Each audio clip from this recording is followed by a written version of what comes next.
Good morning mga kabahay. Ito nga palang aming Kana single attached dito po sa may Centera, Cabuyao, sa may Cabuyao, Laguna with a minimum lot area of 80 square meter and a floor area of 56.25 square meter. Provision for 3 bedrooms with 1 toilet and bath. Meron siyang carport at semi-complete po. No?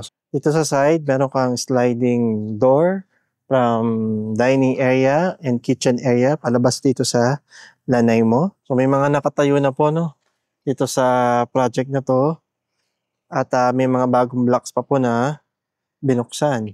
Pagpasok po ninyo, papansin nyo na naka-tiles na po siya, 60 by 60 ceramic. Pwedeng dyan yung refrigerator, pwedeng dito yung maliit na induction cooker.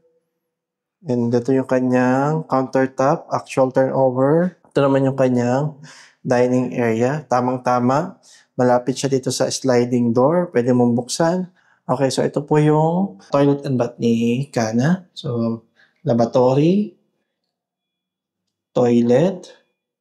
So, ito yung kanyang second floor. Kaya po siya naging semi-complete dahil wala pa po siyang bed partition at tiles sa second floor. Pero, pansin niyo naman, makinis na yung pader. Maganda na. Yung kisame, maganda na rin po. At napakadaming bintana.